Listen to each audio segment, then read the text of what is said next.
Bismillahirrahmanirrahim. Today I am going to tell you about the most basic methods which we use in our programming languages or which we use mostly in our classes, etc.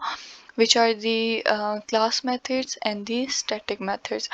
First of all, I'm going to tell you about the static methods. These are the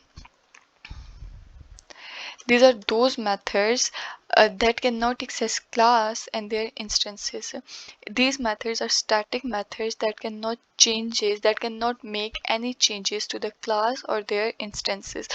That cannot make any changes to the class and their instances.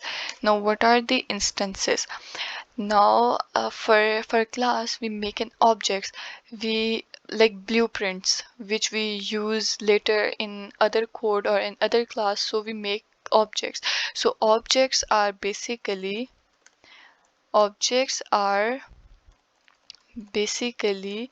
the instances of class or instance of a class. Sorry. Instance objects are the instance of a class. Now, static methods are those methods that cannot make any changes to the class or to their instances or their objects. These methods make their own arguments and objects to access the other methods or to access the other classes that are inherited from the classes, but they cannot make any changes to the class in which they are in. So there's a simple example. We will create a class new and they are represented or they are identified or they are written with the static method. They are identified with this keyword @static method. Now we are going to define a method which is static method, and we will give some arguments like x and y. Now what we will do, we will return the sum of these values, or we will turn the okay. Now what we will do, we'll check is there any, yes, there is no error.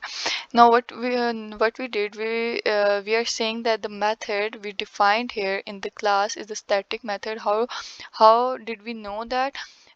We knew it by this keyword static method. Now we will create a variable result and we will assign the class name, and we will call this method static method, and we will give the values to those arguments 6 and 7. Now see what we did.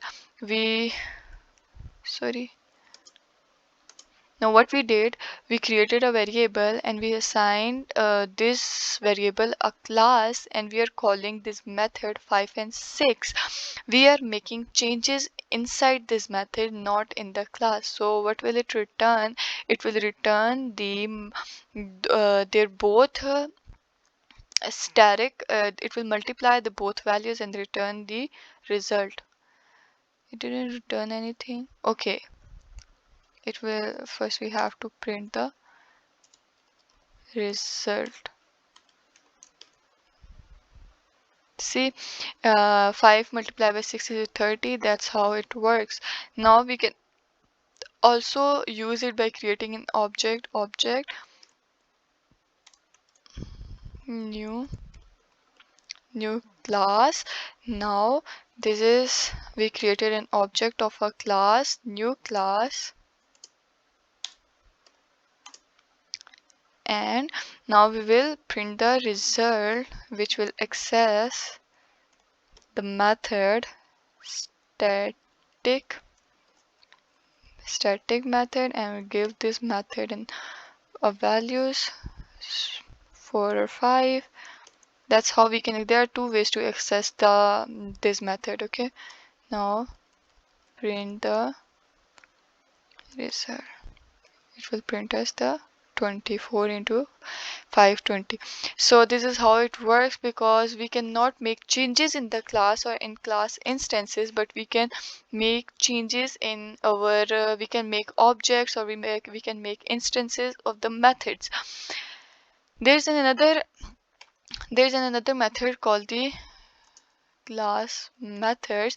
These are those methods that can access and modify both class and their instances.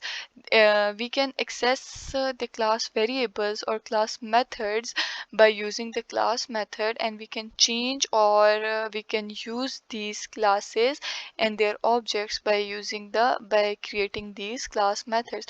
And one more important thing is this: these methods can take class as a first class arguments. Can take class as first argument. So the class name will be the first argument of the method. Now class new, I'll give them no, not here. I'll same for the static method, same for the class method, same. We identify them with the class keyword, class method keyword, and now we will defining a method, class method, and we will give some values, class and num1, no, not num1, here,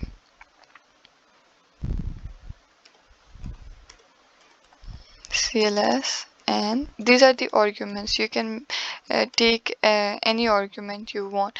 So cls, like in previous videos I told you, there was a argument self we used to access the name and anything. So here is in cls is a method an argument that you use to access the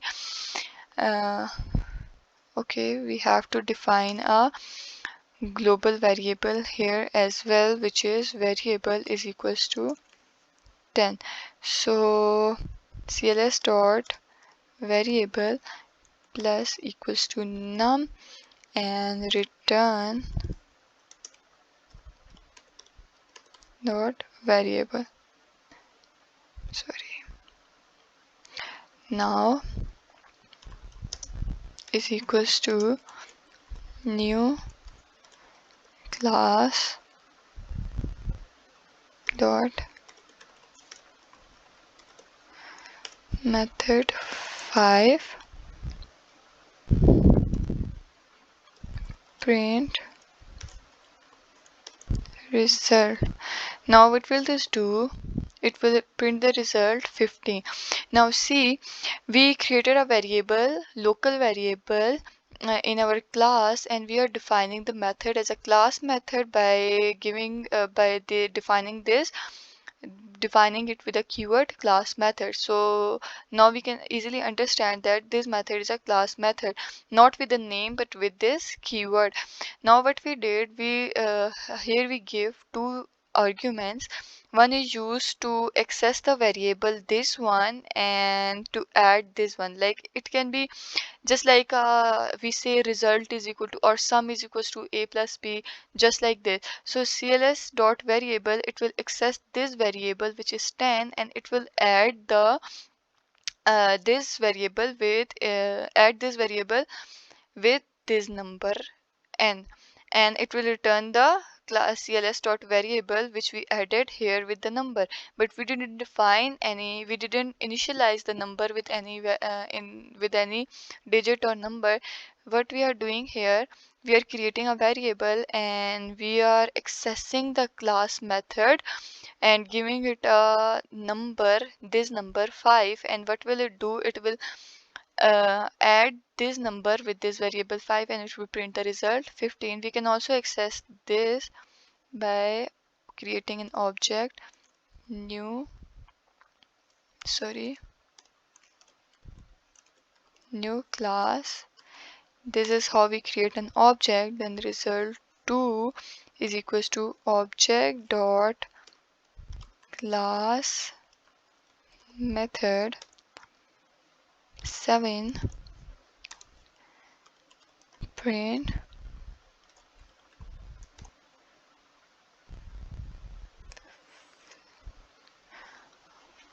No, sorry, print, wait,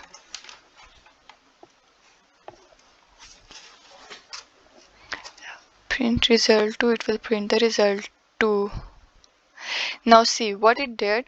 Now it's taking the its class methods are basically those the main functionality is that it will print the new value which we require. Now see what it's doing. It's creating an object of a new class. This we already printed the value, class variable plus cls dot variable plus num, so it gave us the 15.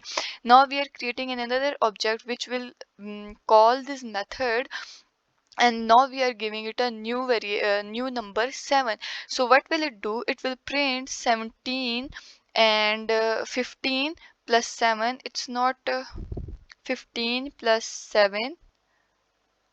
Why is it giving the wrong result? 25. Wait, it's 15. Object dot class method 7. It should be 22, but why is it giving 29?